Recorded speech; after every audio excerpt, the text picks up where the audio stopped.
മധ്യ തിരുവിതാംകൂറിലെ ആലപ്പുഴ ജില്ലയിൽ ഹരിപ്പാടിന് സമീപമുള്ള കാഞ്ഞൂർ ശ്രീ ദുർഗാദേവി ക്ഷേത്രത്തിലെ കോലം വഴിപാട് ഉത്സവത്തിൻ്റെ ഭാഗമായിട്ടാണ് നമ്മളിപ്പോൾ വന്നിരിക്കുന്നത്. ഓണാട്ടുകരയുടെ പ്രധാന ഉത്സവങ്ങളിൽ ഒന്ന് തന്നെയാണ് കാഞ്ഞൂർ അമ്മയ്ക്ക് കോലം വഴിപാട്. അത് 10 ദിവസം നീളുന്ന ഉത്സവത്തിൻ്റെ അവസാന 2 ദിവസങ്ങളാണ് കോലം വഴിപാട് നടത്തപ്പെടുന്നത്. വനദുർഗ, ഭദ്രകാളി, സർപ്പദേവങ്ങൾ യക്ഷിയമ്മ എന്നിവയാണ് ഇവിടുത്തെ പ്രധാന ദൈവങ്ങൾ. ആദ്യകാലത്ത് ദേവിയുടെ സംരക്ഷകയായിരുന്ന യക്ഷിയമ്മയായിരുന്നു. പിന്നീട് ഭദ്രകാളി രൂപത്തിനെ പുറത്തേക്ക് മാറ്റുകയും മണ്ണടിക്കാവിൽ നിന്ന് കൊണ്ടുവന്ന വനദുർഗയായിട്ടുള്ള ദേവിയെ പ്രതിഷ്ഠിച്ച് ആചാരങ്ങൾ അനുസരിച്ച് നടന്നു പോവുകയാണ് ഇപ്പോൾ ചെയ്തുകൊണ്ടിരിക്കുന്നത്. ഒരു മനുഷ്യനിൽ ബാധിച്ച സർവ്വദോഷങ്ങളും കലിബാധകളും അകറ്റാൻ വേണ്ടി ദേവീരൂപം പാളയിൽ വരച്ച് ദേവിക്ക് സമർപ്പിച്ച് മോക്ഷം നേടുന്നതാണ് കോലം സമർപ്പണത്തിൻ്റെ വിശ്വാസം. ഗണപതി, ഭൈരവൻ, മറുത, യക്ഷകൻ, കാലൻ, കൃഷ്ണിമാടനും കോലങ്ങളായി വരയ്ക്കപ്പെടുന്നു. ഇവയെ ചൂട്ടുകറ്റകളുടെ വെളിച്ചത്തിൽ ചുവട് വെച്ചാണ് ക്ഷേത്രത്തിലേക്ക് ആനയിക്കുന്നത്. കോലം സമർപ്പണത്തിന് ഐതിഹ്യം തന്നെ.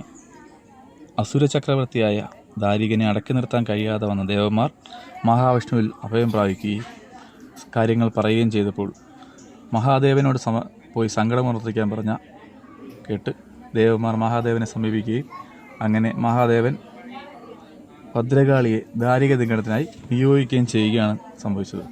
അങ്ങനെ ദാരികനെ നിഗ്രഹിക്കാൻ പോയ ഭദ്രകാളിക്ക് ദാരികനെ നിഗ്രഹിക്കാൻ കഴിയാതെ വരികയും അത് ബ്രഹ്മദേവൻ നൽകിയ മൃതസഞ്ജീവിനിയുടെ ശക്തി കൊണ്ടാണെന്ന് മനസ്സിലാക്കുകയും ചെയ്തു.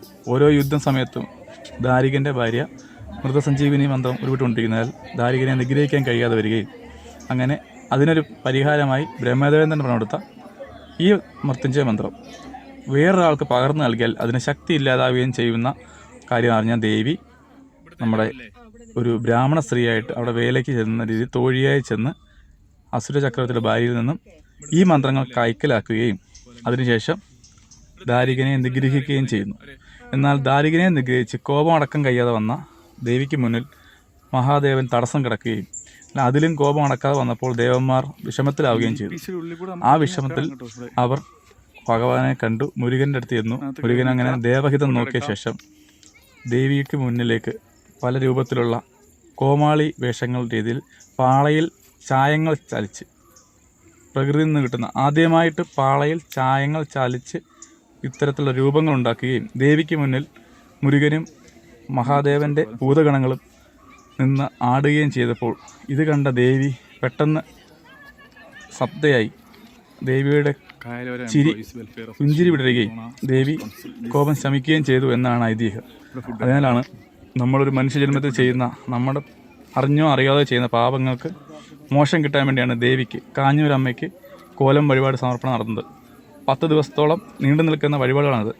വീട്ടിൽ നമ്മൾ രാവിലെ തുടങ്ങുന്ന അന്നദാനം, കോലം അവിടുന്ന് പോകുന്നവരെയും ആ വീട്ടിൽ അന്നദാനം ഉണ്ടായിരിക്കും. ആർക്കും ചെല്ലാം ഇഷ്ടം പോലെ ഭക്ഷണം, വയറ് നിറഞ്ഞ ഭക്ഷണം തരും. അത് നമ്മുടെ ചെട്ടികുളങ്ങര അമ്മയുടെ കുത്തിയോട്ട വഴിപാടിന് അതേ ഇത് തന്നെയാണ്. രാവിലെ തുടങ്ങുന്ന ഭക്ഷണം വൈകുന്നേരം കഴിയുന്നവരെ ഈ കോലം അവിടുന്ന് പോകുന്നിടം വരെ അവിടെ അന്നദാനം ഉണ്ടായിരിക്കും. ആർക്കും ഒരു ബുദ്ധിമുട്ടുണ്ട്, ഒരാൾക്ക് പോലും അന്നദാനം കൊടുക്കാതിരിക്കത്തില്ല. അത്രയും പ്രശസ്തവും വിശ്വാസവുമുള്ള വ്രതം നിന്ന് എടുക്കുന്ന ഒരു പ്രത്യേക അനുഭവമാണ്. അതിൽ പങ്കെടുക്കാൻ പറ്റുന്നത് തന്നെ, ആ അന്നദാനം കഴിക്കുകയും ആ കോലം വഴിപാടിൽ പങ്കെടുക്കാൻ പറ്റുന്നത് തന്നെ ഒരു ഭയങ്കര അനുഭവമാണ്, സന്തോഷമാണ്.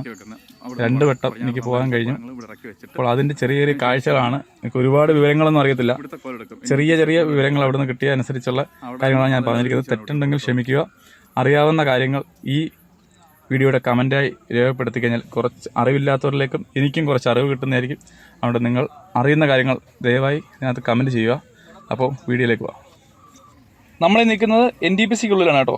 നമ്മുടെ NTPCക്കുള്ളിൽ നിൽക്കുകയാണ്. ഈ കോലങ്ങളൊക്കെ എന്ന് പറഞ്ഞാൽ പലയിടത്തുനിന്ന് വരുന്നതാണ്. ദൂരെ നിന്ന് വരുന്ന കോലങ്ങൾ NTPCയുടെ റോഡ് വഴി വരുമ്പോൾ അവിടെ ഇറക്കി വെക്കുകയും ഈ ക്ഷേത്രത്തിൽ നിന്നുള്ള ആളുകളാണ് നമ്മൾ കോലം എടുക്കുന്നത് കേട്ടോ. അവിടത്തേക്ക് നമ്മൾ നിശ്ചയ തുക അടച്ചു കഴിഞ്ഞാൽ അവരുടെ നിശ്ചയം നമ്മൾ വന്ന് എടുക്കുന്ന അവരുടെ സമയം അനുസരിച്ച് പറയും, നമ്മൾ സമയം പറയും. അതനുസരിച്ചാണ് കോലങ്ങൾ എടുത്തിട്ട് പോകുന്നത്. കോലങ്ങൾ കൊണ്ടുവന്ന് പലയിടത്തും ഇങ്ങനെ ഒരുമിച്ച് ഇറക്കി വെച്ചിട്ട് അവിടെ കൂട്ടമായിട്ടാണ് കോലങ്ങളെല്ലാം പോകുന്നത്. അതിൻ്റെ ഭാഗമായിട്ട് NTPCയിലെ കോലം എടുക്കാൻ വേണ്ടി വന്ന വഴിക്ക് അവരവിടെ ഇറക്കി വെച്ച് നിലത്തല്ല വെക്കുക കേട്ടോ. വാഴയിലയിലാണ് കോലം ഇറക്കി വെക്കുന്നത്, തറയിൽ വെക്കത്തില്ല. പ്രത്യേകം ശ്രദ്ധിക്കുക എന്നാണല്ലേ നമ്മൾ കാണേണ്ടതാണത്. പിന്നെ ഇതിനകത്ത് മേളവും കാണുകളൊക്കെ ഉണ്ട്. നല്ല വെയിറ്റാണ് കേട്ടോ. ഈ കോലത്തിന് നല്ല വെയിറ്റ് ഉണ്ട്. കാരണം അടയ്ക്കാമരം കൊണ്ട് ഇതിനെ ഒരു ഫ്രെയിം ഉണ്ടാക്കി അതിനുള്ളിലേക്കാണ് നമ്മുടെ അടയ്ക്കാമരത്തിൻ്റെ പാള വെട്ടി അതിനെ ചീകി വൃത്തിയാക്കി അതിൻ്റെ പച്ചയാണ് അതിനകത്ത് പച്ച കളർ ഉപയോഗിക്കുന്നത്. പിന്നെ അങ്ങനെ ഓരോ കളറുകൾക്ക് പറ്റും, മഞ്ഞളും ഒക്കെ ഉപയോഗിച്ചൊക്കെ അരിപ്പൊടി അങ്ങനെയുള്ള കാര്യങ്ങളൊക്കെ നമ്മുടെ നാടൻ പ്രകൃതിയിൽ നിന്ന് കിട്ടുന്ന സാധനങ്ങൾ ഉപയോഗിച്ചുണ്ടാക്കുന്ന കളർ ഉപയോഗിച്ചാണ് ഇതെല്ലാം ചെയ്യുന്നത് കേട്ടോ. അതിനുശേഷമാണ് അവർ കൊണ്ടുവന്നത്. ഇതുപോലെ കോലം തുള്ളുമ്പോൾ ദയവായി ശ്രദ്ധിക്കേണ്ടത്, എനിക്ക് ഏറ്റവും കൂടുതൽ അനുഭവപ്പെട്ട കാര്യങ്ങൾ അതിൻ്റെ സൈഡിൽ നിൽക്കുന്ന ഭയങ്കര ഡേഞ്ചർ കേട്ടോ. ഭയങ്കര അപകടമാണ്. കാരണം അതിൻ്റെ സൈഡിൽ താഴെ 2 സപ്പോർട്ട് ചെയ്ത അലവ് കൊടുത്തിട്ടുണ്ട്. ആ അലവ് എന്ന് പറഞ്ഞാൽ സൂചിമുനയുടെ കൂട്ടുള്ള വെയിറ്റാണ് കേട്ടോ. അത് കൊണ്ട് കഴിഞ്ഞാൽ നമ്മൾ അവിടെ കൊണ്ട് കീറി പോകത്തേ ഉള്ളൂ. അപ്പം ഒരാൾ ഹൈറ്റാണ്, നമ്മൾ പലർക്കും ശ്രദ്ധിക്കാൻ ഓരോ കോലത്തിനും കൂടി ആളുകളുണ്ട് സപ്പോർട്ട് ചെയ്യാൻ വേണ്ടി, ഇത് അടുത്തേക്ക് ആൾക്കാരെ മാറ്റിയത്. പക്ഷേ ഇത് കറങ്ങുമ്പോൾ നമുക്കൊന്നും ചെയ്യാൻ പറ്റത്തില്ല. അതുപോലെ താലപ്പൊലിയുടെയും ചൂട്ടുകറ്റകളുടെയും അകമ്പടിയിലാണ് കോലങ്ങൾ എപ്പോഴും പോകുന്നുണ്ടോ. രണ്ട് കോലങ്ങൾ കുട്ടത്തോട് അമ്പലത്തിലേക്ക് ക്ഷേത്രത്തിലേക്ക് പോകുന്ന വഴിയാണ്, ഹൈവേയുടെ സൈഡിലാണ് നിൽക്കുന്നത്. ഇപ്പോൾ ഭാഗത്തായിട്ട് ഇത് നമ്മുടെ താലപ്പൊലി 2 വശത്തും നിന്ന് താലപ്പൊലിയുടെ അകമ്പടിയോട് കൂടി മേളവാദ്യങ്ങളുടെ അകമ്പടി പോകുന്നത്. മുമ്പിൽ നമ്മൾ ഓലച്ചൂട്ട് കണ്ട്, പണ്ടത്തെ വിളക്ക് ഉപകരണമാണ്, നമ്മുടെ വിളക്ക് കാണാനല്ലോ, ആ ഓലച്ചൂട്ട് ഉപയോഗിച്ചാണ് കോലം ഇതില്ലേ അടയ്ക്കാൻ പാള് കണ്ടോ. ആ മുനപോലി കണ്ടോ, സൂചി മുനപോലെ 2 സൈഡിലേക്ക്, അത് ഭയങ്കര അപകടമാണ് കേട്ടോ.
കോലം എടുത്തിരിക്കുന്നവർ കമ്പ്യൂട്ടറിന്റെ പഠിക്കുന്നതും പറയുന്നതാണ്.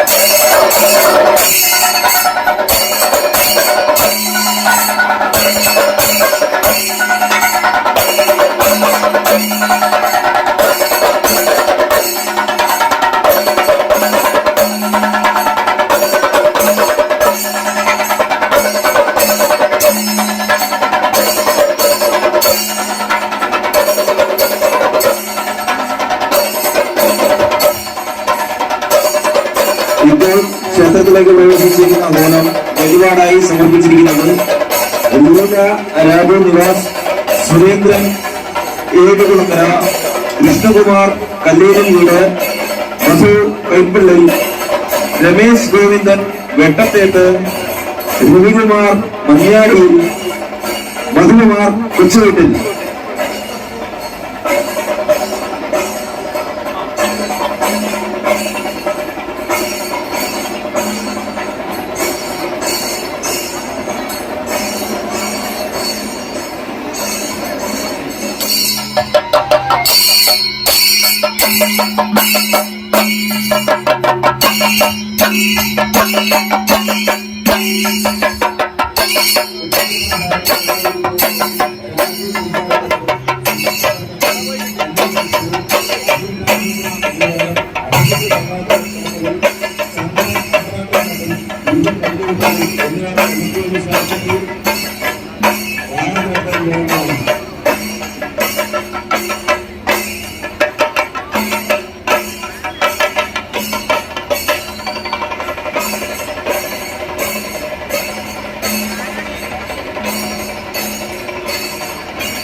പൂക്കുല സാധനങ്ങൾ വീരഭദ്രസ്വാമിയുടെ നടയുടെ അടുത്ത് നിക്ഷേപിക്കരുത്. താലപ്പൊലിയിൽ നിന്നും ഉള്ള അരി, പൂക്കുല എന്നുള്ള സാധനങ്ങൾ വീരഭദ്രസ്വാമിയുടെ നടയുടെ അടുത്ത് നിക്ഷേപിക്കരുത്.